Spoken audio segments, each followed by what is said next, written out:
हमारे एक मेंबर पूछते हैं कि एंजियोप्लास्टी के बाद अगर डेंटल ट्रीटमेंट में टूथ रिमूवल करवाना है तो क्या प्रिकॉशंस लेने होंगे। डेंटल ट्रीटमेंट में ब्लड थिनर स्टॉप करते हैं उस समय क्या प्रिकॉशंस लेने हैं।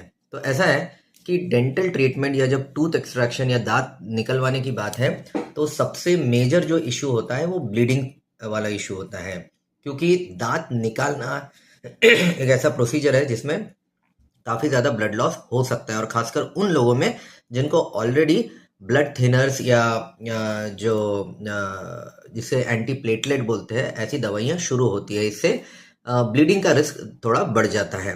अब ऐसा है कि अगर किसी की एंजियोप्लास्टी हुई है तो ऐसे लोगों में इन दवाइयों को, जिनको हम ब्लड थिनर दवाइयाँ बोलते हैं, देना ज़रूरी होता है, क्योंकि इन लोगों में ब्लड क्लॉट्स बनने की जो टेंडेंसी होती है वो ज़रा ज़्यादा होती है, और इसी कारण से पास्ट में उनको हार्ट से रिलेटेड इवेंट हुए रहते हैं। तो ऐसे सिचुएशन में अगर हम ब्लड की ये जो टेंडेंसी है ब्लड क्लॉट बनने की उसको अगर कम नहीं करेंगे तो इनको वापस हार्ट की नस में ब्लॉकेज होके फिर से हार्ट अटैक का रिस्क हो सकता है, और इसीलिए ये ब्लड थिनर मेडिसिन दी जाती है ताकि ब्लड में क्लॉट फॉर्म में बनने की जो टेंडेंसी है उसको कम किया जा सके। लेकिन अब दूसरी तरफ अगर डेंटल एक्सट्रैक्शन करते हैं, दांत निकालते हैं, तो बहुत ज़्यादा ब्लीडिंग हो सकती है इन दवा के शुरू होने की वजह से। यानी कि प्रॉब्लम दोनों तरफ है। दवा हम शुरू रखते हैं तो डेंटल ट्रीटमेंट में ब्लीडिंग हो सकता है, दवा हम बंद करते हैं तो फिर उनको हार्ट अटैक होने का रिस्क बढ़ जाता है। तो ऐसे इसमें जो डिसीजन है वो बड़ा इंडिविजुअलाइज होता है और पर्सन टू पर्सन काफ़ी डिफर कर सकता है। लेकिन कुछ जनरल बातें मैं बताता हूँ।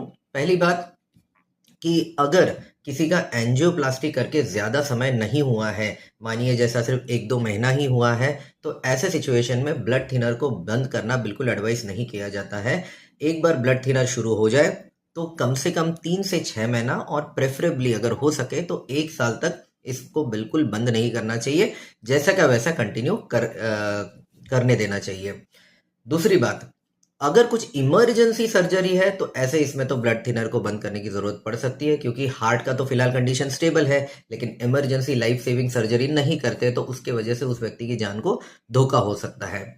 दूसरी बात, अगर मानिए एंजियोप्लास्टी करके साल भर हो गया है, अब डेंटल एक्सट्रैक्शन करना है, तो ऐसी सूरत में ब्लड थिनर को बंद करना इतना धोखादायक नहीं होता है।